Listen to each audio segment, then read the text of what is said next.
Sports with a Z and a T. I know it's hard to believe. It's my voice. It's Bryce. I know you're not delusional. My name is Bryce. If you have not listened to Sports with a Z and a T before, because I feel like we're almost introducing a new audience because it's been so long. Probably. Alongside Tara Lattimore, of course, we are presented by Godzilla Media, sponsored by Mohawk Honda, Johnson Supply in Troy, and Saving Face Barbershop up at Saratoga Springs. I am back. Hopefully with a vengeance. With a vengeance. A lot's happened since I've been on the a lot has happened. Since. It's the entire NBA playoffs. I was gonna say basically the entire NBA playoffs has happened, but that's neither here nor there. Literally, our last show together, Taylor, was the draft, and then just with work, it has been absolutely crazy for me. I know Taylor took you guys solo a couple of times, and we are lucky enough just in time for the NBA Finals for me to hop back on. I'm definitely excited to be back on, and I wish I could sit here and promise everybody that this will be back to the norm, but I simply, without any confidence, can say that. But we'll take it week by week. But Taylor, how have you been? I feel like it's been like this long-awaited meeting. Like we need to catch up over a couple beers. It's last time we talked. I mean, AJ Brown just got traded to the Eagles. It was the greatest night of my life, and then nothing good has happened since. It's been last time we talked, the Heat were about to start their series versus the Sixers. We weren't able to talk through the entirety of that. Not that you would have maybe wanted to have that conversation at that time. The thing about the Sixers losing, I'd be upset if they were 100%, but they weren't. I mean, clearly Embiid was not healthy. And clearly well, first off, it was obvious that Embiid's impact on how that team runs it was quite clear.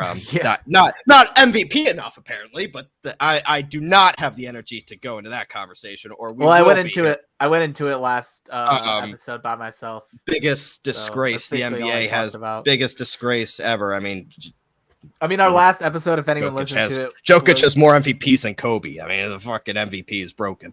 The last episode, I literally spent almost the entire episode explaining how I can see the argument for Jokic, but I can also see how you'd want Embiid. You could see the argument for Embiid, but I mean, all those computer pushers really got into the heads of the voters for Jokic, but I digress. Go back to our last episode if you want to hear my thoughts on that. No, I really don't. I know you don't. And in fact, at the beginning of the episode, I was like, I can do this episode because Bryce is not here. So I'm going to talk about Jokic and the MVP because you got it out of your system. You got it out of your system. Okay, good, great. Because I got no energy for it. I got control of the end broadcast button again, buddy. I mean, I'm glad you did your 2 episodes, but it's done. It's over with. But no, I mean, until next week. Yeah. It was upsetting to see the Jokic winning the MVP. But I mean, I've laid out my argument for Embiid until I was blue in the face on the show. I'm not going to do it again. But the Sixers Heat series, it sucked. But at the same time, I think, a full off season, because let's be honest, James Harden will be back. But the biggest factor is going to be, can the Sixers convince him that he's not a max contract superstar type guy? Can you bring him back on a 2-3 year deal that allows Daryl Morey to go out, maybe shop Tobias Harris, bring in? I mean, they've had interest on Zach LaVine. What are you going to do? I know the reports are out there that Bradley Beal is all in and staying in Washington still. But what's the conversation about bringing in Beal still? So, I mean, there's a lot that's going to happen for the Sixers in the offseason. And then when it comes to your Heat, Taylor, it was just a team that clearly, by the time they ran into Boston, was not healthy. Tyler Hero had a terrible playoffs, and that was a guy that was a big reason why they were the number 1 seed, was because he was the clear front runner for 6th man of the year. Butler can't do it every night. You shouldn't have to. It was just a team that did not have the ability to match. And I feel like we had this conversation like a couple months ago. Remember the conversation you and I had about, and I think we were doing like the NBA trade post-trade deadline power rankings. I think this is where that conversation came from. Remember how I said Miami was very good? They're one of the best coached teams. They're very good defensively, but they don't have that star power to match a team that had an elite duo. Now, and I think if Embiid was healthy, and of course I'm saying this because I'm a Sixers fan, but I also do believe, like, if Embiid was fully healthy, I feel like that series was different because first off, Embiid missed the first 2 games, put the Sixers in a hole, and yada, yada, yada. Mm-hmm. But the Celtics did not have an answer for Jason Tatum, Brown. I mean, even Marcus Smart really, when he did play, had a great series. Al Horford had like the second coming of Jesus Christ for some reason. But it was just, it felt like the Celtics had more the entire time. And the Celtics didn't have to earn the wins as much as the Heat did. Yeah, I mean, I would probably agree with that. I mean, in the Sixers series, yeah, I mean, things would have been a lot different if Embiid had one play. The fact that he didn't play the first 2 games, they were relatively easy wins for Miami at that point. Oh, like God, at home, Embiid-less, Harden is, not the Harden of old. Like, I just don't know what's wrong. He's the biggest concern for Philly, I would say, just because of the way he played, even when Embiid came back. And it's like Embiid is playing like hobbled, and he's still giving it his all. And that James Harden couldn't like match that energy and like carry a little bit of the load. Like, I know he doesn't want to carry the load because he used to carry it like all the time by himself. But like, you're part of a team. You're not one guy. So I think that the fact that he didn't take on more of the responsibility and couldn't get anything done worries me for the Sixers' future because of Harden. Everything else I like about the Sixers. Tyrese Maxey, amazing. Like when he had the ball, I was more scared than when Harden had the ball. I tweeted that out. Like, because he's so fast. He's got to be one of the fastest players in the NBA. You have a good, bright core with him, and then Embiid is obviously like entering like the twilight of his prime. You'd think, like the time where he should. Yeah, he'll be 28. He'll be 28 next year. So yeah, so like he's getting on the tail end of his prime, but he's still in his prime. Yeah, so he's got years. You have that. Yeah, he's for sure he has years. But yeah, so I think the Sixers are in a good spot. But I did predict when the playoffs started that I didn't think the Sixers would do it this year. But I thought next year is a time when they have a whole season together. Then I think we can really judge how the Sixers work. And hopefully they're healthy. And to be honest with you, and I know a lot of people outside of Philadelphia don't really understand, but when you watch the Sixers every single night, like I did, people in the city of Philadelphia, focus in on the Sixers like that city does. Doc Rivers is just such a hindrance to this team. Some of the rotations that he was going on, I mean, the Heat would have their starting 5 out there, and you have the combination of Shake Milton, Furkan Korkmaz, and DeAndre Jordan at center. Like, what the hell do you expect to happen? So it's definitely something where, and Daryl Morey addressed it. You need to get some more athletic guys, some deeper bench players. And I really do think it would be wise to somehow swindle a trade to get Tobias Harris out of there, create space to bring in another talent. I just feel like Tobias Harris' purpose is no longer needed in Philly. If you could put a better shooter out there, because Tobias Harris is a decent shooter, but he's not like an amazing shooter. So if you could get a good 3-and-D guy to be like a knockdown shooter and really space the floor out, that would be tremendous. Well, and the Sixers lost their best shooter outside of Harden, Danny Green. True. That's true. I forgot about that as well. Yeah, he was having a tremendous playoff too.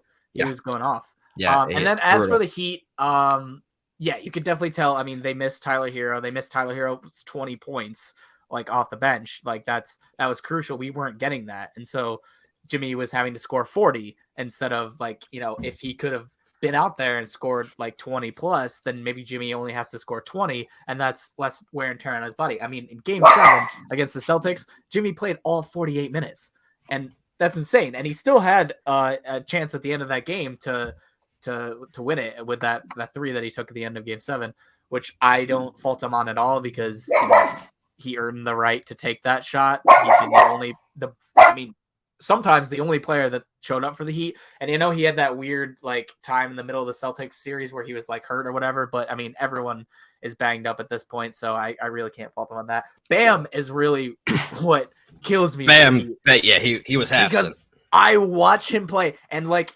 Horford is giving him like 3 feet of space, and he's not on the 3-point line. He's just off of the 3-point line, like in that mid-range area. And I'm like, Bam, work on that shot, because everyone keeps giving you that shot. So if you nail that shot and they have to play up on you, you could do so much more.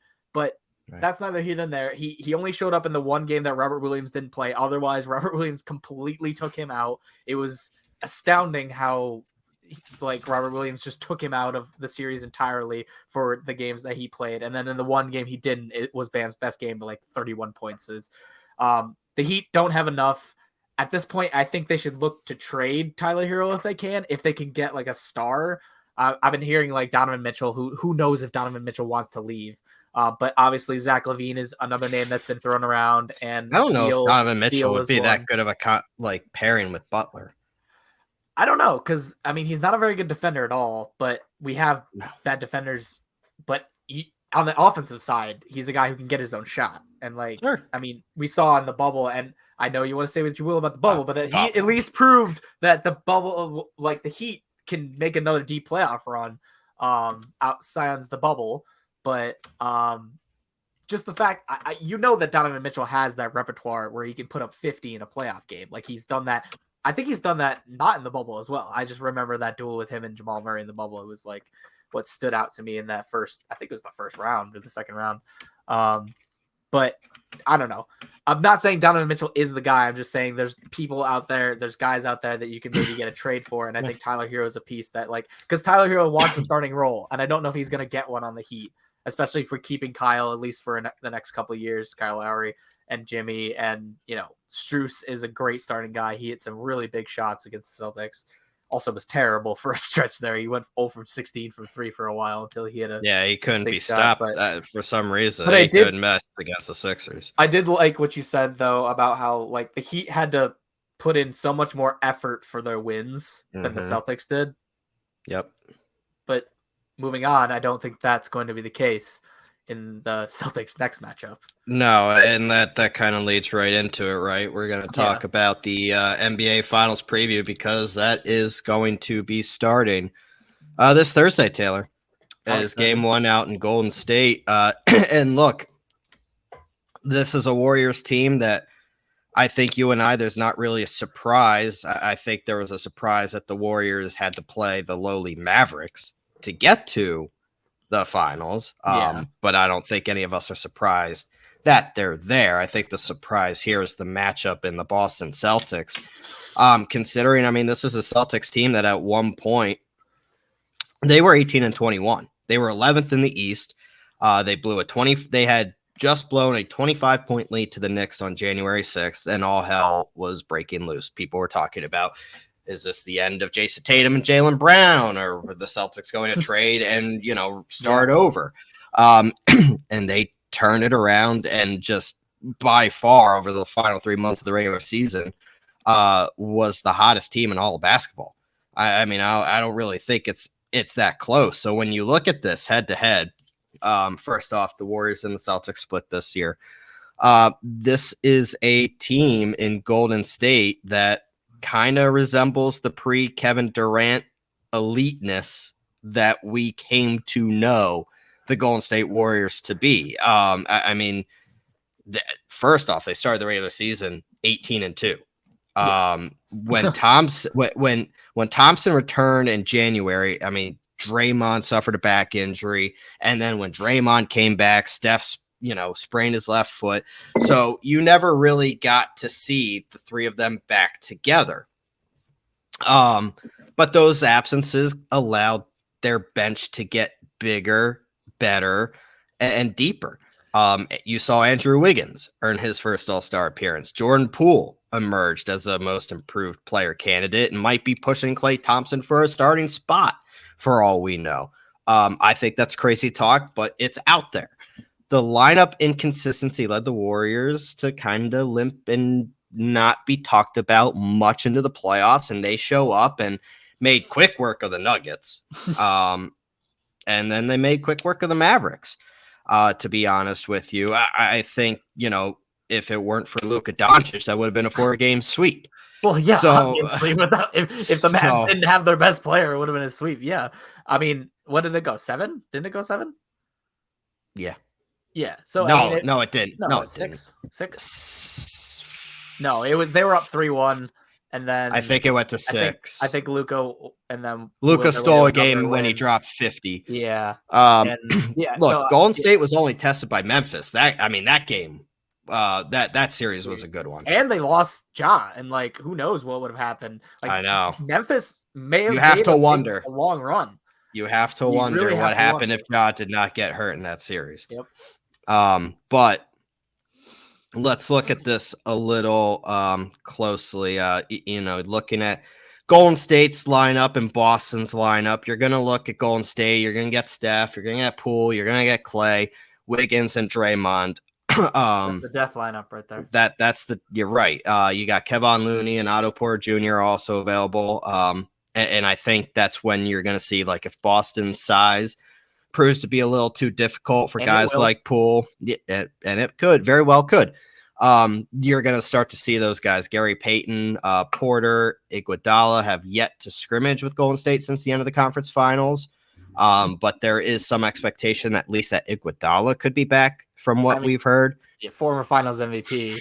I mean, He's not who he used to be, but no, if it would bring some good experience. And then when you look at Boston, you look at what Boston has primarily closed with is Smart, Jaylen Brown, Jason Tatum, Al Horford, and Grant Williams, who, as you pointed out earlier, can prove to be Robert Williams. I'm sorry. Grant Williams comes off the bench. Right. Grant Williams comes off the bench. You got too many Williams. I know. But Robert you said earlier in the show that he has shown some inconsistency since battling back with that left knee.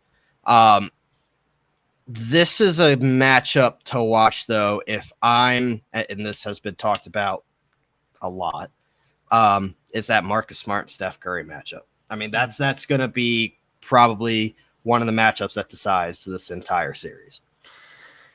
Yeah. If Marcus Smart can do anything to slow down Steph Curry, it comes to the reffing. Yeah, if they're going to allow Marcus Smart to get in Steph's face and be physical, by refs, it's been ridiculous. But that's the thing. What are we going to get out of the refs? Is it going to be a game? Is it going to be series to series? Because if they are going to let them play, which we've seen both sides of this, right? Mm-hmm. But say they let them play, let them be more physical. I think that's advantage Boston and Marcus Smart, because that allows Marcus Smart to really get into Steph's face. But if Marcus Smart, gets into foul trouble, has to play passive on Steph, and Steph is just going to step back and drain threes all night, game over. So that's going to be. I think Robert Williams. I think Robert Williams is possibly the key for Boston, matchup wise, because if Draymond's at the 5, Draymond doesn't space the floor like a lot of other guys does. I'm okay with letting Draymond take a 3 here and there. I'll dare him to take a 3. The fact of the matter is Robert Williams can sag off Draymond, and if he can protect the rim and kind of take the paint out of it at least a little bit, that'll cut down on Steph or Clay or Poole driving to the hoop if he can really defend it well. Boston has the size. Boston has the size and strength to really bully Golden State in the paint. It just becomes the question of, is Boston going to be able to get that lineup out there? Because if Steph, Clay, and Poole are draining threes all night, bullying in the paint's not really going to do much. They don't need to go to the paint if they want. But I believe they are the number 1 points in the paint team this postseason. Even though Boston? No, Golden State. Golden State. Even though they're known as a 3-point shooting team and they can shoot the 3, they score a lot of their points in the paint. Draymond and Wiggins getting busy. Exactly. And that's the thing is Golden State as the fact that they didn't rebuild at all, obviously, because they had Steph and Clay still. They retooled perfectly, though, and they were able to come back like you said, in the form of their previous selves before Kevin Durant, before they were just like a three-headed monster of just like, we're going to outscore you. We don't care who you are. Like, it doesn't matter because we have two of the best scorers in the league and a third who's, I mean, when he's on and on fire, Clay can be one of the best scorers in the league. And they retooled it to Poole, this guy who was in the G League last year and now is like, next year he could be looking at trying to find an all-star spot or a starting spot. Like you said, like maybe he usurps Clay. Maybe he tries to get go somewhere else and get a starting gig or whatever. Maybe not next year, but like, you know what I mean? Like he's a starting caliber player at this point. And Clay comes back and he's just like another one that added in. And then you got Wiggins, who you went out and got, and Wiggins is, he's not the greatest guy in the world, but he's a good defender and he got ups. Like he dunked over Luka in the previous series and made a poster out of him. And like, he can score off the dribble. He's not as good of a shooter and you don't want him to be your number one guy, but as literally like the fourth option, he's almost perfect. Like you want Wiggins to be a fourth option. You don't want him to be number one, but as a number 4, he's amazing. So going back to this Curry-Smart matchup for a quick second, they were on the floor together. They shared 45 minutes in their 2 matchups this year. Curry made when Marcus Smart was on him 7 of his 21 field goal attempts, 5 of 15 from 3, committed 10 turnovers, and was minus 15. Steph finished 2 for 8 from the field, recorded a single assist against 5 turnovers in nearly 7 minutes directly matched up against Smart. The Celtics are the only team. Oh, it is. Stop. That's on the record. Celtics are the only team, Taylor, with a winning record against Kerr. Think about that. The Celtics are the only team with a winning record against the Kerr-led Warriors. How many times did they play in the 16? They're 9-7. 16.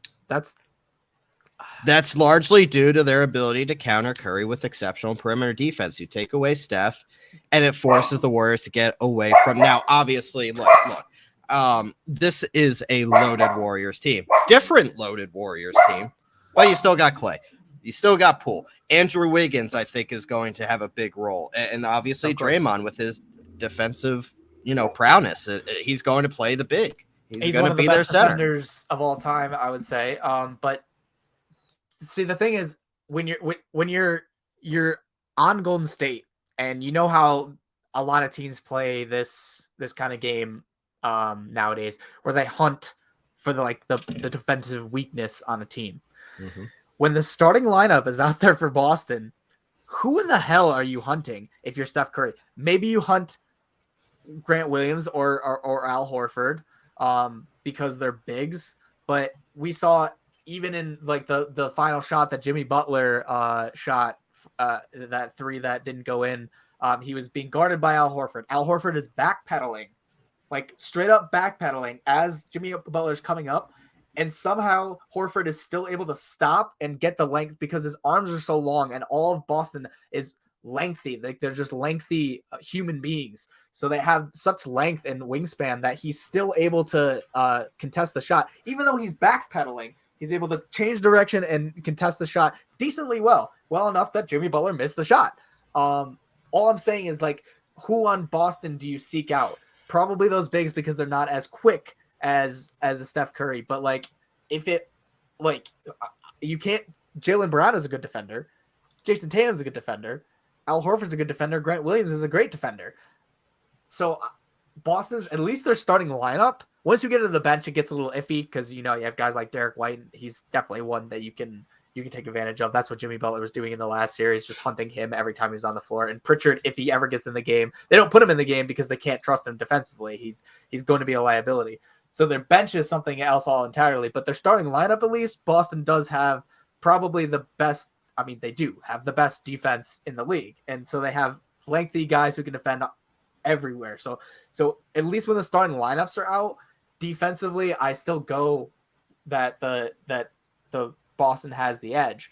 But, the Warriors are the Warriors. They can shoot over anyone. And, you can't account for the fact that maybe they'll pull up when they're 40 feet from the rim and like, you're sagging off of them, because who would guard a person at 40 feet from the rim? Only guys like Steph. And so like if Steph's going to make a couple of those shots or they're just going to play really good, like movement offense, I don't think they can go one-on-one at any point, really. It's going to have to come down to, Poole and Curry moving with the ball, without the ball, which they do very well. Curry's probably the best in the league, definitely one of the best ever at moving without the ball and still being lethal.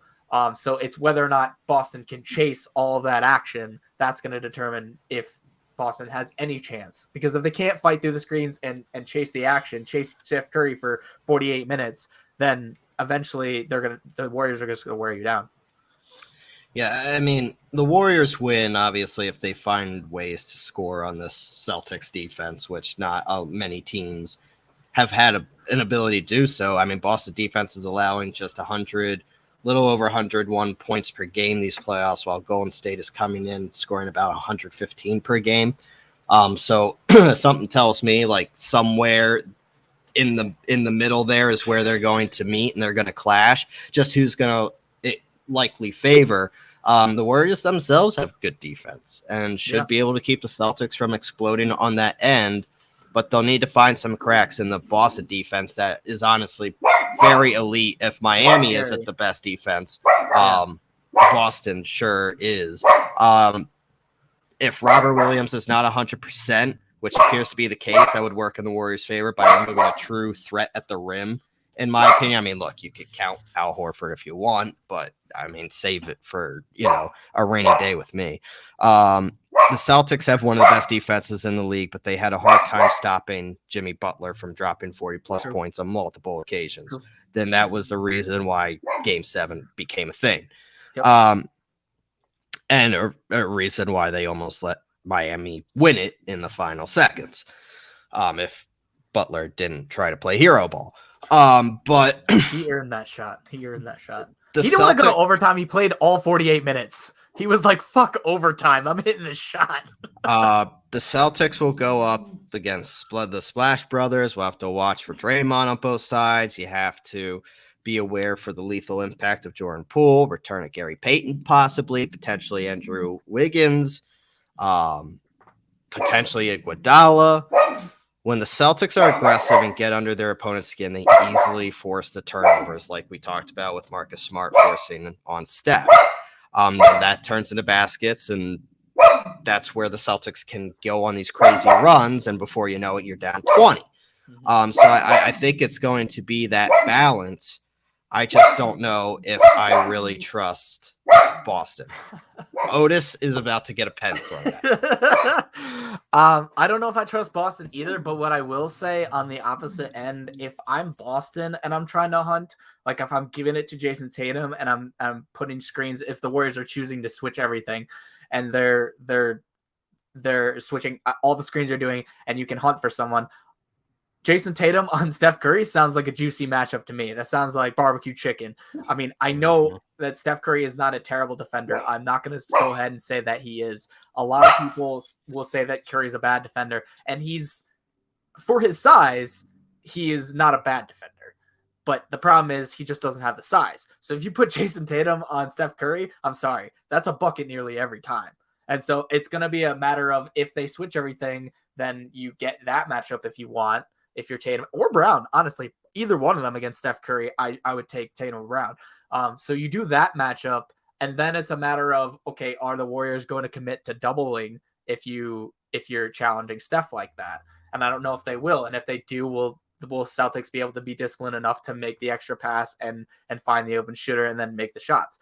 I don't know. The Warriors, you're right, have an amazing defense as well. Like, still one of the best in the league. So, when you're looking at who has the better offense versus the better defense, they're really even, I think. But, I give the Warriors all the credit in the world for having the championship experience. And I think more lethality on offense, because when they're hitting their threes, man, what can you do? They're a cheat code. And it's the cheat code that we've known for years and years now, right? Yeah. I mean, that's not a secret anymore. So when it comes to it, before we move on to some NFL on this first day of summer, unofficial first day of summer, I should say.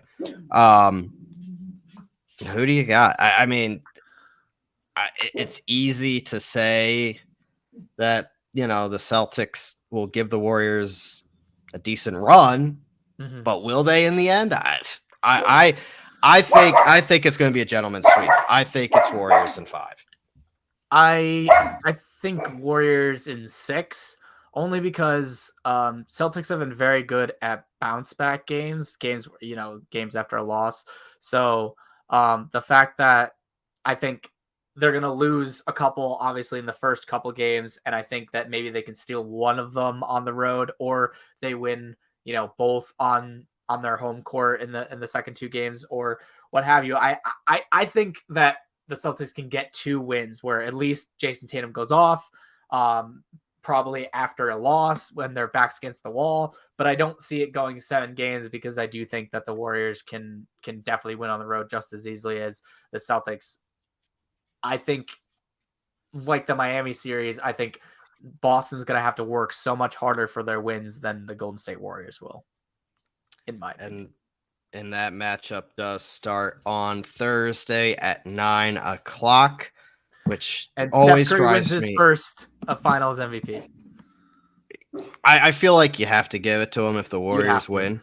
Yeah. I saw a tweet where someone was like, I think reverse voter fatigue is going to happen for Steph. Like, no matter what he does, unless he's absolutely god awful, he's going to get it. Almost has to. Unless someone else is like ridiculously good. The fact that some people are holding the point that he doesn't have an NBA Finals MVP against him is just ludicrous to me. Andre Iguodala shouldn't have won that one. Let's be honest here. Let's be honest. He held LeBron to 32-16. Yeah. Congratulations. You held LeBron to triple double. I mean, I could do that. Like, come on, I could do that. I could do that. You had 32 a game. You didn't do anything. I mean, you lost the series, but without Kyrie and Kevin Love. Moving on. We're gonna move on, to some NFL, and I know it's never a bad time to talk football, right? And the last time you and I were on the show, we were previewing the NFL draft. Most of free agency had happened.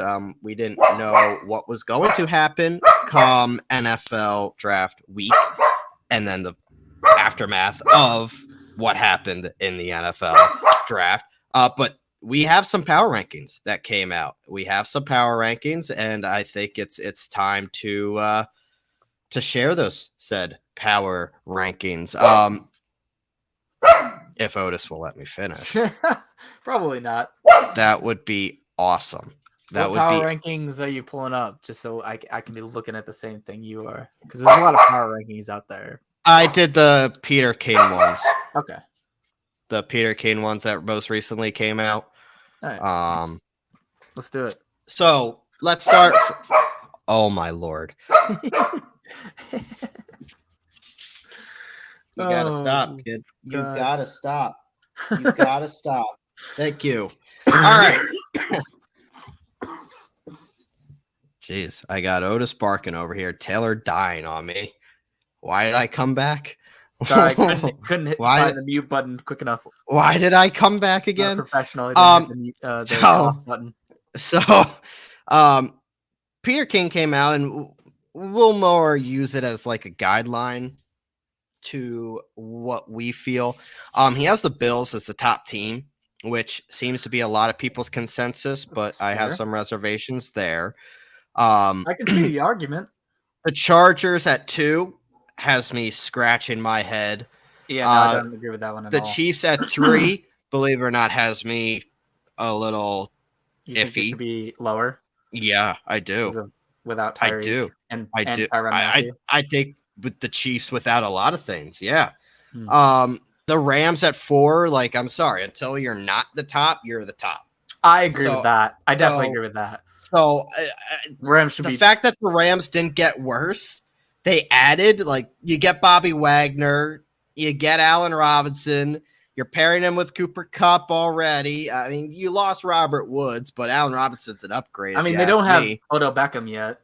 You might, yeah. I mean, he hasn't signed yet, so we can't act like he's on the team yet. Right. So I guess taking that into account, Von think Miller, you lost and went to the Bills. That's probably what part of the reason Bills are up so high. Look, Von Miller is not a game changer anymore. He's a good he veteran. Was very piece. good in the run to the Super Bowl. He was Understand essential that. for Understand that. Maybe 5 like is for Tom Brady. 5 is Green Bay, which I mean, what do you have? Like you have Aaron Rodgers. Receiver core is awful. It's trash, except for their. You drafted Christian Watson in the second round. That's your replacement for Devontae Adams. Yeah, like he really never was like at a mid-level at best college program, which is what I mean. Most NFL talent comes from. They have Aaron Rodgers coming off 2 straight MVP seasons. They have a good running game. They have what should be a top 5 NFL defense, maybe 2 receptions a game for Christian. But like you lost Marquez Valdez-Scantling. You lost Devontae Adams. Yeah. You lost Allen Lazard. Your top 2 wide receivers, and we had this conversation when we did our mock draft, Taylor. Our top 2 wide receivers are Randall Cobb and Christian Watson. What are we doing? Like, how is this Green Bay team a top 5 team? Because I sure don't think they are. Well, I think the only reason you can put them there is Aaron Rodgers. Their defense is still good, and like Jair Alexander is still there. So their defense should be good, and then on offense, Aaron Rodgers. But we've seen that Aaron Rodgers doesn't trust like young wide receivers, or it seems that way. Like he'll have to learn to. But like we saw in the playoff game they just had where he had like Allen Lazard even wide open, and he did not go to him. He tried to force it to Devontae Adams, and it didn't work. And San Francisco moved on, and so I just don't see how they could possibly make this work. They're going to put up points, obviously. Like he's going to throw to them, but like at the end of the day, to be a top 5 team, I don't think so. That brings to number 6. He has Tampa Bay. Which look, probably be a little higher. I get why they're low. They did lose some pieces. They lost both starting guards, Ali Marpet and Alex Capa left in the offseason. Brady's a statue, and anything that affects his protection is an issue. But this is also a team that the expectation is Chris Godwin should be healthy enough for the start of the season. If not the start, he'll be back by October. You still have Mike Evans. The question is Rob Gronkowski coming? But if Gronk and Godwin are missing at September, that's a tough pill to swallow. Because if you look at the Bucs schedule, they open at Dallas, at New Orleans, Green Bay at home, and Kansas City at home. But this is also a Bucs team that since Brady walked on campus is 30-9, and he's still here coming off leading the NFL in passing yards. I doubt the coaching change to Todd Bowles is going to be much of a factor. This is a Bucs team that's very good. Yeah, and the other question is they're losing Ali Marpet. He retired, and Alex Capa. They're going to be relying on, their backup on the left side of their line, which left and right guard are going to be at least not who they would have wanted to have. Obviously, they weren't planning for Ali Marpet to walk away.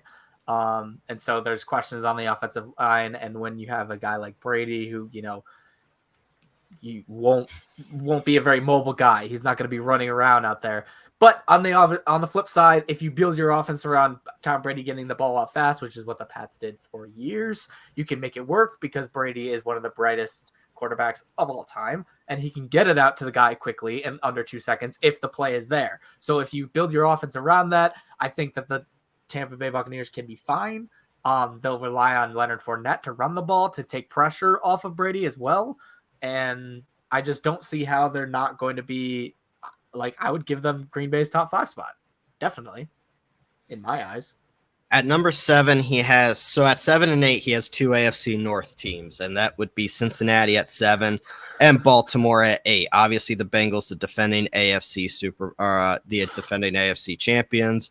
The Bengals were beneficiaries of a lousy game by the top seeded Titans in the divisional round and a Patrick Mahomes pick on the first drive of overtime in the AFC title game. They had defied all expectations, really transcended into another up-and-coming team in the AFC. They did have some good fortune, and they did have a kicker that was red hot, and that did help them. When you look at this Bengals team, they are a rising team. They're highly competitive. They're confident. They're fearless. Joe Burrow is a stud. I don't think anybody's going to sit here and say otherwise. You have a true leader on the defensive side of the ball in Trey Hendrickson. The right side of the offensive line is all new. They obviously understood that Joe Burrow being on his back for pretty much the entire Super Bowl was not going to be a result of anything positive this coming season. They did lose CJ Uzama at tight end. But when you look at this division, I think I'd flip this. I think Baltimore is a better team than Cincinnati. And I say it because of this. Baltimore, yeah, they were 8-9 last year, but that team suffered more injuries than you could imagine. They were 8-3, a playoff lock entering December. Already had so many injuries. They lost Ronnie Stanley and Marcus Peters, and then Lamar gets hurt. Marlon Humphrey gets hurt. The Ravens lost their last 6 games by 1, 2, 1, 1, 3, and then 20 points to the Packers. Mm-hmm. That was their differential, their last 6 games of the season. Top 4 guys on their 2022 salary cap are Jackson, Stanley, Humphrey, and Peters. They missed 42 of a possible 68 games last year. We talked about during the draft that we thought the Ravens had a phenomenal draft. Mm-hmm. What they were able to do, revamping that defensive side of the ball. And Tyler Linderbaum as well. You have a top tight end in Mark Andrews. J.K. Dobbins will be back. Gus Edwards is back.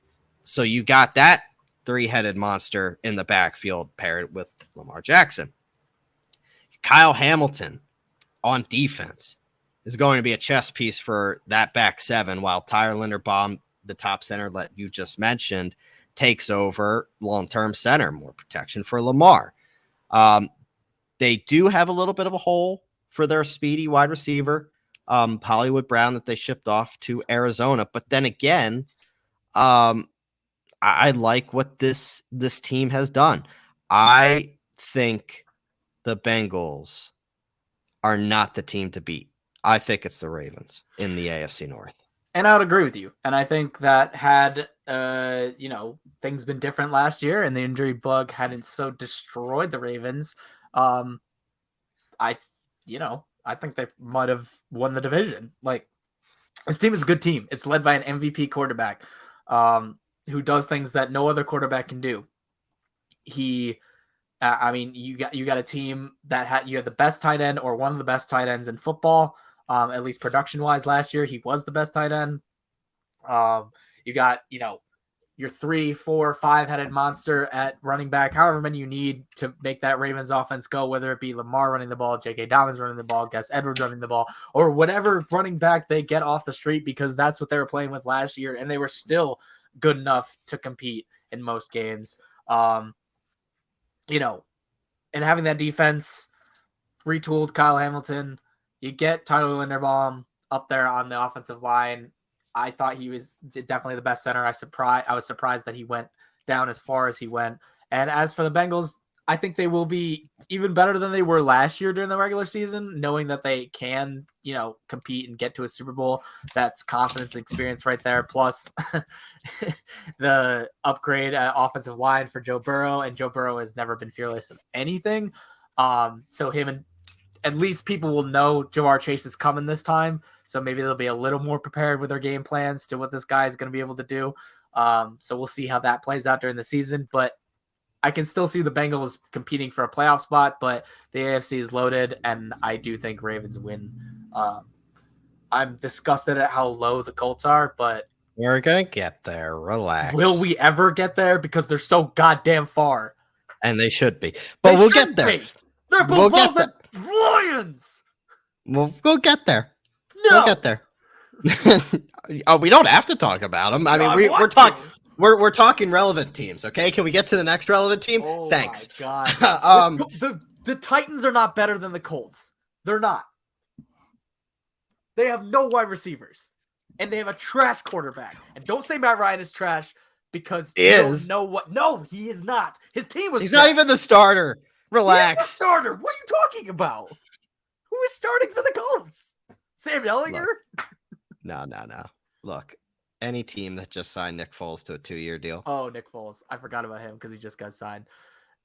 All right, let's relax. You have a Super Bowl MVP now. You have a Super Bowl MVP on your roster, okay? Yeah, well, Matt Ryan should have won a Super Bowl if his defense didn't let him down. That won't happen with the Colts. Can we talk about the better football team right now? Can we talk about the? No, we can't talk about the number 9 Philadelphia Eagles. Well, we're going to talk about lower.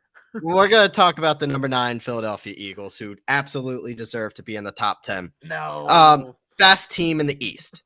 Let's start off with that. They are the best team in the NFC East, and this all. I know the Cowboys are not consistent, but they are good in the regular season. And they also lost.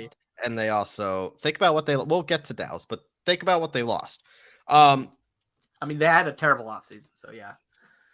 Jalen, this year is all about Jalen Hurts, and I have not been I have not been quiet about that, and I said it especially after what the Eagles did during the draft. First of all, great draft by the Eagles, and across the board, a lot of people thought the Eagles were one of the 3 winners on draft night. Obviously, with the addition of A.J. Brown being the big haul.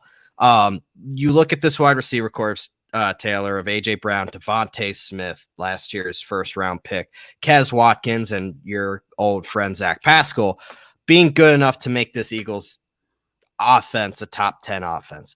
Hassan Reddick being brought on the defensive side of the ball, returning to the scene of his prime. He's a local kid, went to Temple, played his college games in that stadium, and then adding James Bradbury last week to fortify that depth makes this one of the best defenses in the NFC East. Now, hear me out. What you have to like about the Eagles, what they have done this offseason is this. They've created a team with a legitimate chance of winning now, with a legitimate offense to make a judgment on if Jalen Hurts is the future quarterback.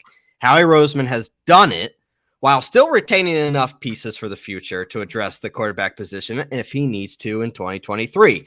With the trade that he did with the Saints, which you and I draft night were shocked that they didn't take a quarterback because we thought that was the only reason it made sense. But keep in mind, the Eagles have 2 first-rounders next year. Howie has 3 picks in the first 2 rounds next year, including 2 firsts. 3 picks in the first 2 rounds of 2024, and he's done his job. He's built a team for 2022, and he's built a team that can do a U-turn in 2023 if he needs to. The Eagles are better on both sides of the ball than they were in January, and that was capped by the Bradbury signing, and they brought in A.J. Brown. In the end, they have a chance to win games in January, and I think that's what you're looking for, and especially a second year under Nick Sirianni. The biggest addition was A.J. Brown. They needed that guy to pair with Devontae Smith because let me tell you what, if I had to watch Devontae Smith pair up with Jalen Reagor anymore, I was going to have a stroke. But they love this A.J. Brown. I don't know how you can't be excited about A.J. Brown being in Philadelphia. This is an Eagles team meant to win now, Taylor, while they can evaluate Jalen Hurts. I'm not saying they're going to win the Super Bowl. It's not what I'm saying. But they're the best team in the East, and they are one of the top teams in the NFC. Well, they're probably the best team in the East, which isn't saying a whole lot when you have the Giants and Washington in your division. But not that I can say anything about the AFC South. The Washington Commanders, also. If you will. Oh, sorry. Commanders. Get it right.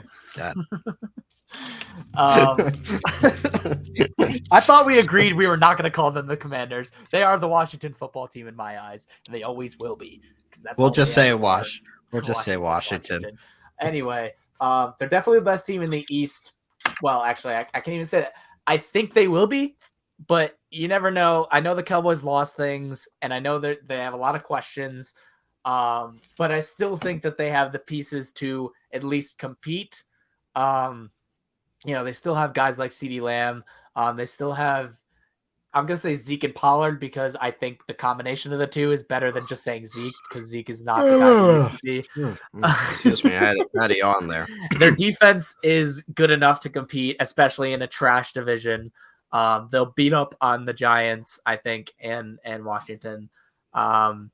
So yeah, but it is a great on paper. You guys are the best team. So I will give you that. I think Jalen Hurts can be the guy. I think he will end up being the guy, especially with his. I hope so. I really do. Dynamicness of the fact that he can run. I feel like he's becoming kind of like what eventually you think Bryce Young will turn into. So like I think Jalen is on the same kind of path, which is good for you. I'm not taking that as a bad thing. He's one of the best, red zone rushing quarterbacks to get. That's why fantasy wise, Jalen Hurts is probably the number one quarterback I would want to have. But that's neither here nor there. We will talk about that in a couple weeks. I'm excited for that. Our fantasy preview that we'll surely do. Couple weeks. Oh, jeez. Oh God. It kind of is a couple weeks. I mean, I guess it's 2 months. No, it's like 2.5 months. I mean, depending on when you start drafts, like it's August, May, June. I guess it's not May. It's the 31st, so it's June. Yeah. All right. So this drops on June 1st. Whatever. Yes. So yeah. Anyway, yeah, I like what the Eagles did. Adding AJ Brown could only make you better, especially you take up pressure off of Devonta Smith, and he could be the number 2 guy who could kind of be a neck and neck number 1, maybe a 1A, 1B guy when he has a little bit more pressure off of him. He's not the number 1 focus of the other side's defense, the secondary. And then you still got Miles Sanders, and I believe in him as much as other people do not. I think that given the opportunities, he can. Don't need to tell me. He was one of the most efficient running backs in the game. Yeah, so he just needs to get more opportunities to run, and hopefully Nick Sirianni will use him better. He loves Miles Sanders. I have no doubt in my mind. In the back half of the season, he started opening up that run game even more, and I do think that will continue. So yeah, the Eagles are good. I don't know if I'd put them as high as 10, but maybe 11. So at 10, and we'll go through some of the. We wanted to focus on the top 10, and then that's fine. We can talk about the top 10, but I need to talk about the fact that I think the Colts should be at least higher. We will get at least what? At least 9? Higher. I'm like higher. Jesus Christ. No. I think after the season it'll be obvious because I think that Matt Ryan's not washed, but I think that they're just rated low because people think he's washed because he had a shit offensive line and a shit defense and a shit receiving core. We have plenty of teams to get through quickly before we get there. 10 at San Francisco. I have a couple concerns with them at 10. 3 names I'll throw out you: Trey Lance, Jimmy Garoppolo, and Deebo Samuel. You don't know if Deebo's going to be back and who the hell's your quarterback. I'm not picking that to round out my top 10. New Orleans, I actually think they're going to be closer to a dumpster fire than a top 15 team this year. I disagree, but Jameis Winston, you already have the reports he's still hobbling on that knee. Look, Michael Thomas, if he can get back to his former self, I think Michael Thomas at this point could be more a name than anything. And then you obviously have Jarvis Landry and Chris Olave. That's a nice 3 receiver set. Obviously, you still have Kamara in the backfield as well. But this Saints defense, in my opinion, is not that good anymore. It's starting to break down. You started to see the cracks last year. And then you don't really know, obviously, what the Saints are going to be without Sean Payton. Obviously, the torch was passed to Dennis Allen. Maybe it's not going to be that much of a difference. But I think I'm going to put my stock in losing Sean Payton's going to be a bigger blow than some people realize. When I look at Tennessee at 12, yeah, okay, I'm starting to get some questions. I don't think they're that good. No. The loss of A.J. Brown. Ryan Tannehill is seeing his finals days count down because they did not draft Malik Willis to sit behind Ryan Tannehill. I can tell you that all I want. Derek, trash. He cost them the playoff game. Derrick Henry's a stud. We all know that, but I can't figure this Titans team out, and I can't put a team that I can't figure out this high in the top 15. but they are going to try. And I will say this, in the worst division in football, they're the best team. Let's They're go not, to, but they are. I just said not. they are. They're not. You're wrong. You're completely wrong. 13 is Vegas. Colts have a better defense, better offensive line, better quarterback. 13 is Vegas. Quiet, nice offseason for the Raiders outside of the Devontae Adams thing, obviously. They are going to be good on offense. I think you're still going to see the inconsistency, though, led by Derek Carr, right? I get why people like Derek Carr, but I'm not trusting a team to go very far that has Derek Carr as their quarterback. Will not do it. I disagree with you on this one. I think Vegas ends up maybe being higher than 13. I trust Derek Carr. It's a tough division, man. I know. And that's the only thing holding them down. But in terms of talent-wise, I think they're one of the top teams. Their offense is scary good because I think Derek Carr is, I don't think he's one of the best quarterbacks in the league. I know a lot of people put him up there. They put him really high, but I don't have him that high. I have a lot of people above him, but I do trust him, like, to be able to throw the ball to guys like, Devontae Adams. Like, they're going to make it easier for him to throw it. Like, it's not going to be harder when you have Devontae Adams, the best wide receiver in football, on your team, along with Darren Waller and Hunter Renfrow. Not the other guys are complimentary, but he has rapport with those guys. And then you have, you add in the best wide receiver in football, and you still have one of the best tight ends in football. I think it would be hard for them to be a bad offense. I'll put it that way. I just think the way that they've been playing, Derek Carr has been at least consistent with all the shit that happened to the Raiders last season. To have them be in the playoffs is an accomplishment all on its own. So I think pairing all that, the leadership that Carr will bring, and the fact that they added the best wide receiver in football, I think at least on the offensive side, they will be good. And on the defensive side, I still love Max Crosby. And I think that he's a beast. And he's a pass rusher that scares you. And pass rushing is uber important in today's NFL. So if you can rush the passer and make quarterbacks uncomfortable, you can win against any team. So Denver follows them at 14. Obviously, with the addition of Russell Wilson, we know how good of the weapons are there. The charges with Jerry Jeudy were dropped, so everything is clear with Jerry Jeudy. The Broncos are a good team. I think Russell Wilson's going to make that team better. I think I take Denver over Vegas simply because of the defensive talent there. And I do like the overall weaponry of Denver's offense a little more. And I'm going to take the quarterback 10 times over Derek Carr. Dallas at 15. Look, they are what they are. They're middle of the pack, and they always have been for as long as we can remember. Last year it was clock. Yeah. They lead the league in drama most years, so good for them. But last year it was clock management as Dallas ended their season with Dak Prescott trying to get one more playoff. Mike McCarthy's boon. Mike McCarthy, right. And then, you look at what the Eagles did this offseason because they got significantly better. And Dallas got worse with the subtraction of two key contributors in Amari Cooper and Randy Gregory. They didn't add anybody. Mm-hmm. They did not add anybody. Their best free agent signing was a practice squad player. The two best pieces of protection for Dak, which is Tyron Smith and Zach Martin, both turned 32 this year, have missed 26 games combined over the last 2 years. On their best day, the Cowboys could play with everyone except maybe the top 3-4 teams in the league. Problem is, they don't have enough of them. Dallas is the definition of mediocrity, and it will continue that way. 16 at Miami. Look, you have the weapons. You have Tyreek Hill. Tua takes them. Right. I mean, you have the weapons. You have a very good defense, but guess what? Tua's your quarterback. So guess what? You're not going to go very far. Wait, but Tyreek Hill said he was one of the best throwers of the football he's ever played with.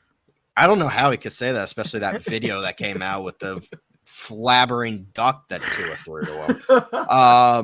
Tyreek literally had to turn around and treat it like a punt return. New England at 17 makes sense. Crucial second year for Mac Jones without a true play caller. Seems a little problematic. for a quarterback that does need to get better. And it doesn't seem like the Patriots did their best effort to surround him with a lot of talent. Obviously, Devontae Parker is going to help, but that Patriots offense leaves a lot to be desired. Obviously, a Bill Belichick-led football team tends to figure it out. So I'm going to give them the benefit of the doubt due to the history and due to the head coach, but I have concerns about New England. But I like it. I like where they are. Cleveland at 18. Look, you can't put them too high because you don't know the situation with Deshaun Watson yet. The Browns are the team with the wide, even with that, but they're the team with the widest outcome, right? Like they could have one of the craziest years ever, or they could be a dumpster fire. If you told me Deshaun Watson would play 16 or 17 games, give me the Browns at probably 11-6, 12-5, maybe. But if you told me he'd play 10 or 11 games, all of a sudden you're down to 9-8. Longer than that, the more Jacoby Brissett is your quarterback, the more likelihood you're going to be a very mediocre football team with the potential to be pretty damn bad. This is a Browns team that has the weapons. We all know this. But for this year, it comes down to Deshaun Watson and how much he plays. I don't think he's going to be able to play that much. I really don't. I think it's going to be closer to those 7 to 10 games. And if you're looking at that and you have to deal with Jacoby Brissett for a half of the year, a little more than half of the year, good luck to you. You're not making the playoffs. I mean, yeah, I agree with you. And that's why I don't know if they should be as high as they are here. But yeah, you have to consider the potential that Watson. I know. I just don't see a way that he doesn't get at least some form of discipline here, whether it be 6 or 8 games. But I think there has to be something, and so I would expect them to do that. But who knows, really? And then there's always the appeals process if he chooses to appeal. So he might end up playing this year, and it might be next year he serves it. That's a whole rigmarole of things that have to go on when it comes to suspensions.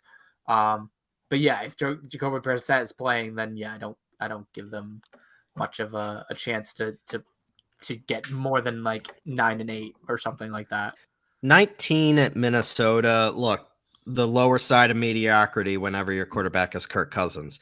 The Vikings have been 33-31-1 in the regular season since Cousins arrived in 2018. Do I need to say any more than that?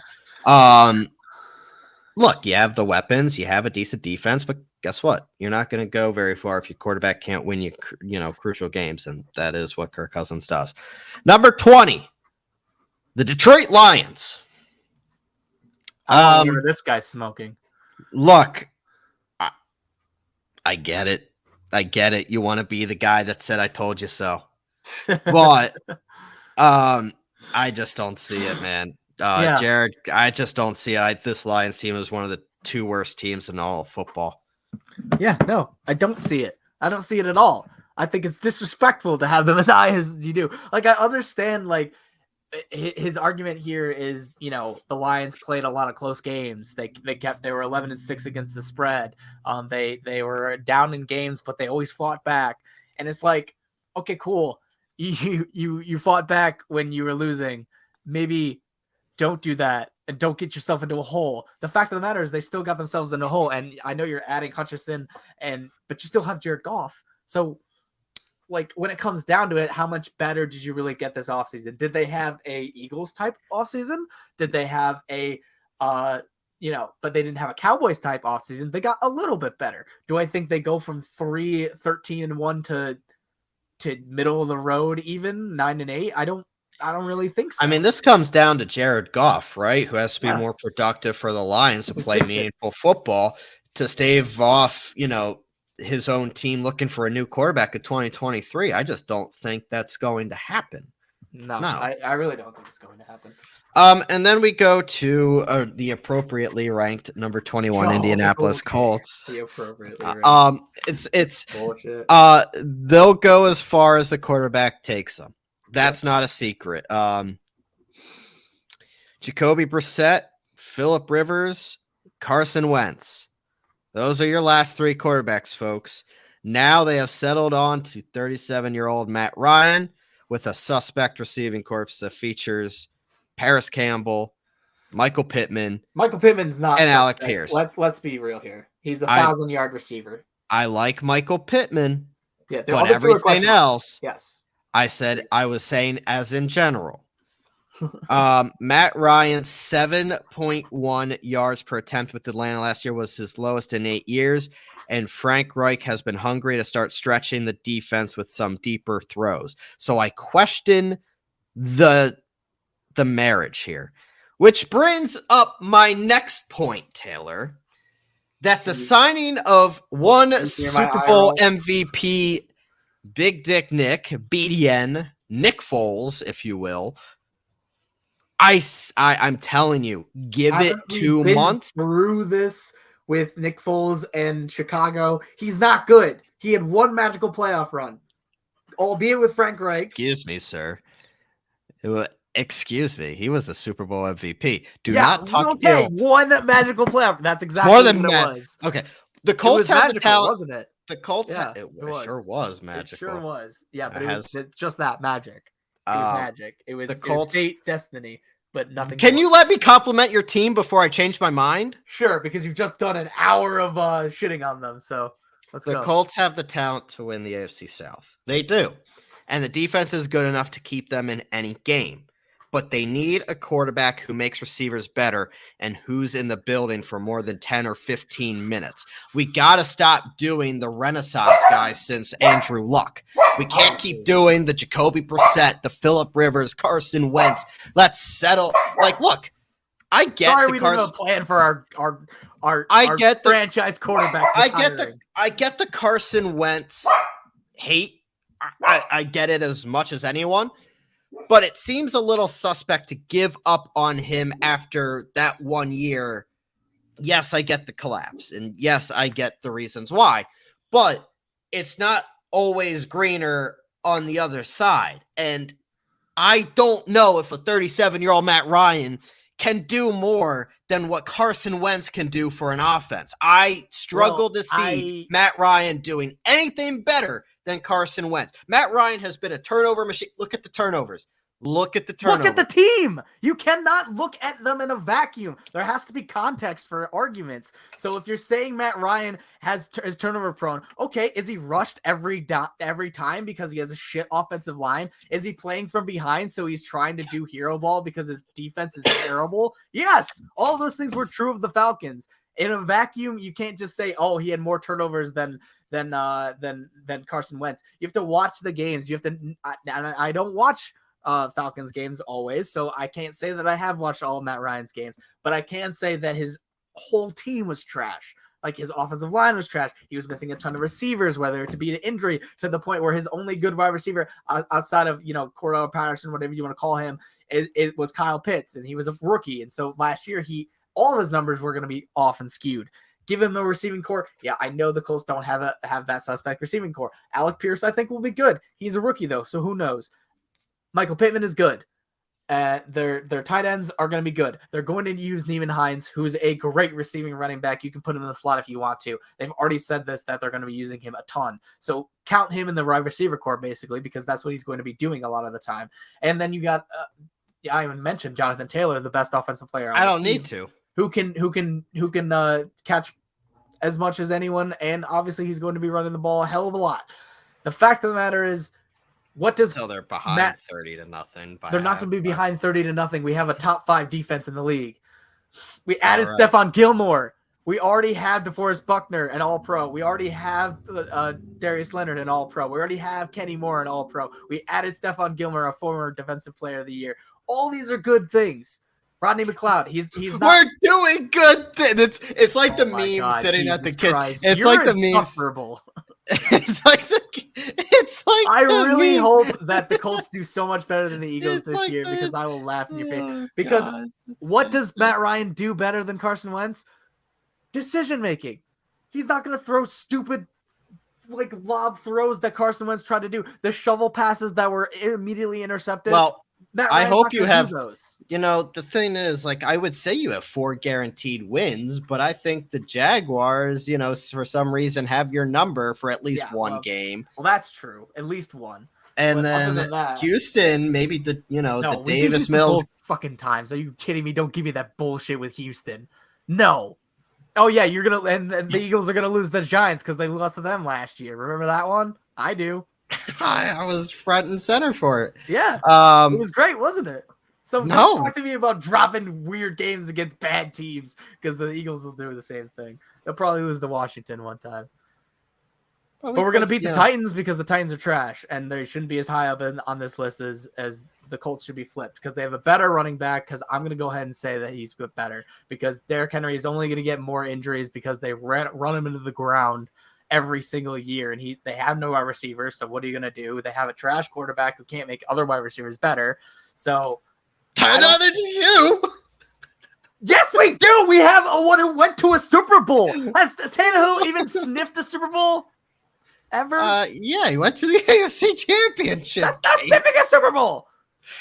No. No. Has he ever gone to one? No, he hasn't. You do have a quarterback that's won one. Oh my god. Either way, you're the one that said if Matt Ryan sucks, we start Big Dick Nick because he's so amazing. So we'll start him if that doesn't work out. Who cares? We don't have a quarterback because we haven't lucked into one. Pun intended, because we lucked into luck and then he fucked us over. And so now we're living with it for the rest, because this should still be luck. Luck should still be on the books right now. But no, he's not, because he pussied out. And so here we are 9 years later being like, I don't know what the quarterback's going to be. We've had no quarterbacks because we're not bad enough to be a top pick, but we're not good enough because we don't have a quarterback. We're in the mediocre range. And it's infuriating because you can't get better when you're there unless you trade. But, Chris Ballard holds on to every fucking pick he has like it's gold. Although he does pick very well, so I have to give him credit for that. Like, he did pick Darius Leonard and, Kenny Moore. And I don't actually know if he picked Kenny Moore. I think we got him from a trade. But you brought in Michael Pittman was a good trade. Jonathan Taylor and Michael Pittman and Ryan Kelly and Quentin Nelson and all those guys, and Braden Smith, all those guys were drafted. So I don't blame him for holding on to his drafts because he drafts well. And I think Alec Pierce is going to be good. So I'm not worried about the draft picks in that aspect, but it is what it is. We're living with the scars of Andrew Luck, and we will be until God graces us with a quarterback. Good luck out there. It's rough going. Maybe you could trade for this guy. I honestly wish we could just tank this year and then get Bryce Young, but maybe you can trade this next team's quarterback, and that would be the team that I'm surprised. I don't get. They're so good. I get it's kind of weird that they're so low. Arizona at 22. You think they should be low, higher, right? Yeah. I mean, they're at least top 15 for me right now. Last year they were on a tear in the beginning of the season. They kind of collapsed down the stretch. And I get something isn't right now with Arizona, but you can't assume. You have to take what the team is. And I get it doesn't feel right now, but part of it, and DeAndre Hopkins did get suspended. Right. For 6 games. D-Hop got suspended. Yeah. That's definitely part of it. But you brought in Hollywood Brown. Christian Kirk left the free agency. I did get that. Chandler Jones left, but it's still a good team. Odd vibe. I understand. Negotiations with Kyler are a little suspect, but this team is not 22nd. This team is better than Indy, Detroit. I definitely Detroit. Yeah, definitely. Minnesota. I'd take them over Cleveland. I would take them over New England. I would take them over Miami. I would take them over. I think they're about the same. I think they're about the same as Dallas. I'd put them right next to Dallas right now. Yeah. Okay. Not 22. That's low. No, I agree. I would take them right around Dallas because they have the same level of I don't really trust them, but they're still a good team on paper. Or they're gonna win some games. Whether I trust them long term is but I don't think that they're gonna be have a losing record. I think they have a winning record. They are in one of the toughest divisions, if not the toughest division in football. Although I think the AFC West is actually vying for that. distinction as well. Oh, I don't think it's close what the toughest division is. I think it's the AFC West. AFC West, yeah. I mean, think about it. Look at the NFC West right now. It would have been because Russell Wilson basically just pulled it over. Seattle's horrible. Arizona's on the downfall. You have question marks surrounding San Francisco with Debo and who the hell the starting quarterback is. Mm-hmm. I mean, San Francisco always finds a way. That's why I don't count them out, because they just play their brand of football is such, and their coach is so good that they find a way to compete most years at least. But yeah, no, I just think it's the Rams division to run away with. For sure it is now. I totally misgot the Russell Wilson coming from Seattle totally changes the dynamic anyway. But I do think that division is the Rams to win, but who knows? The final, and we won't touch much on these teams because we know they're not going to be good. The Steelers, is it going to be Mitch or Kenny? We don't really know. I think it's going to be Mitch to start, but don't be surprised if Kenny Pickett is starting by October. Steelers are a good team outside of the quarterback position. We know this, but there's question marks for sure with the quarterbacks. They did lose Juju Smith-Schuster. I know. Big loss. Huge loss. Big loss there. If you can't hear the sarcasm, just end the podcast now. The Giants at 24, too high. They're just absolute too high. They're just absolute garbage. Not gonna waste my breath on them. Seattle is going to be bad. Too high. Too high. Washington.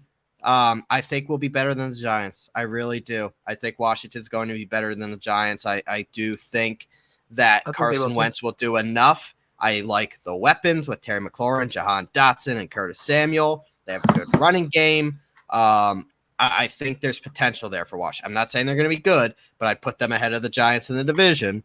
I don't know. I think they could sneak ahead of Dallas even.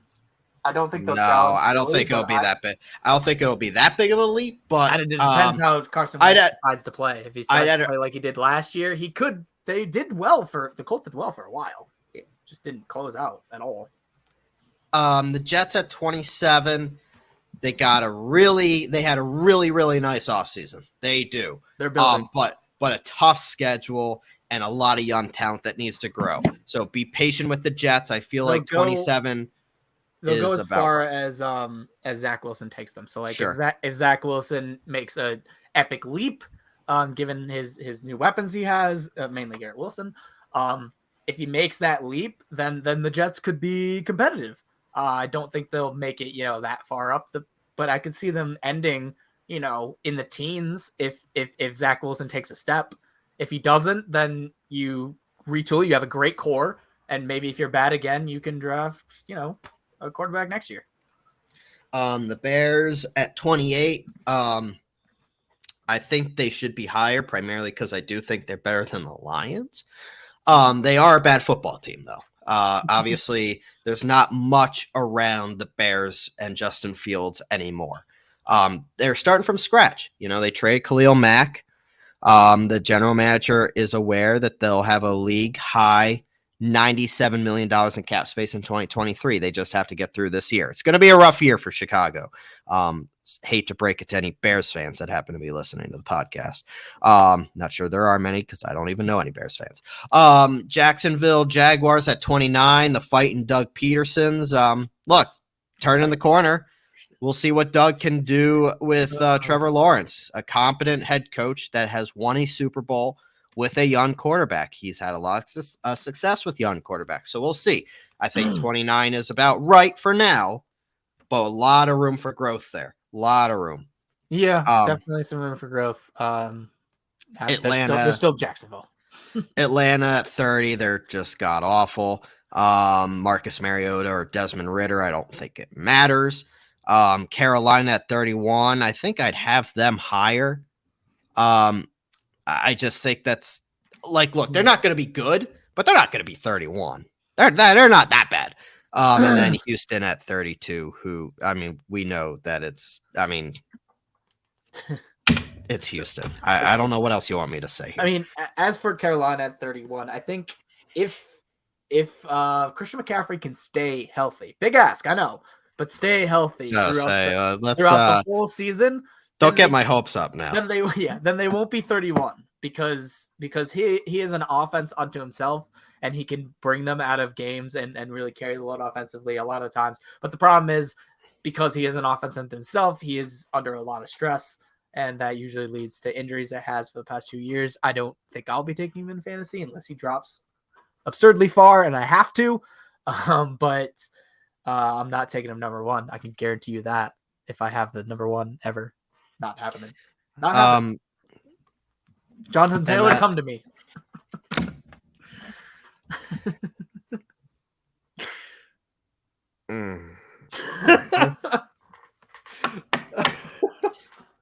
I can't wait to win back-to-back championships this year.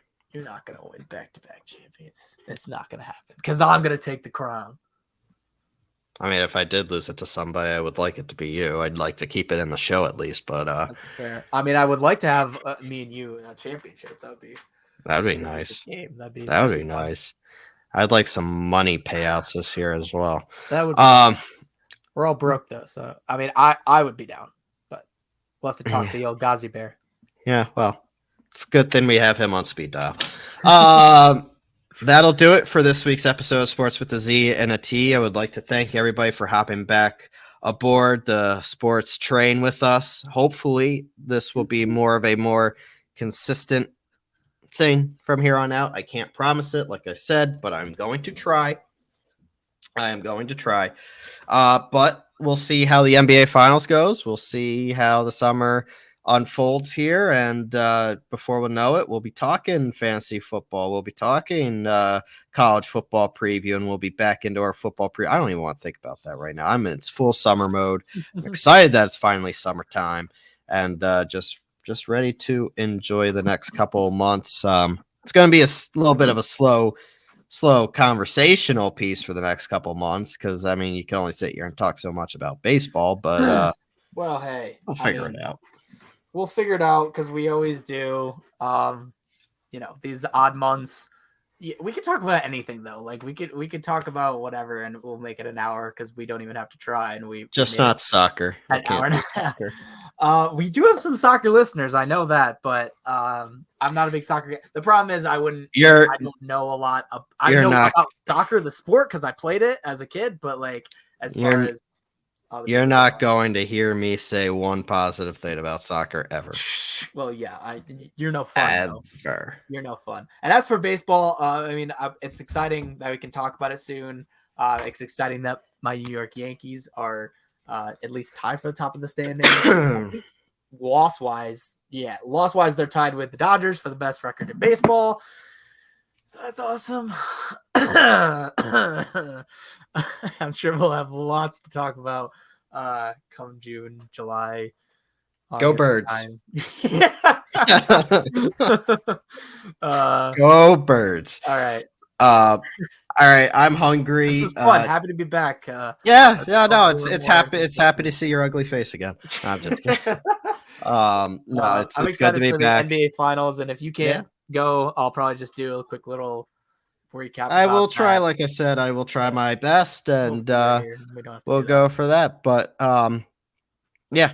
we'll take it week by week. Obviously, follow the Twitter account at sports_podcast. Myself and Taylor at Bryce21 and at TLats.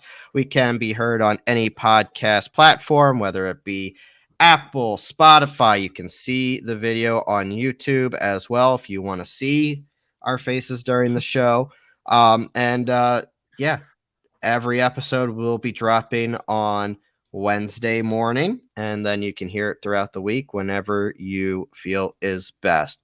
For Taylor, I am Bryce. This was Sports with a Z and a T, presented by Godzilla Media. Have a good rest of your week, and we will catch you later. Enjoy the NBA Finals, everyone. See you.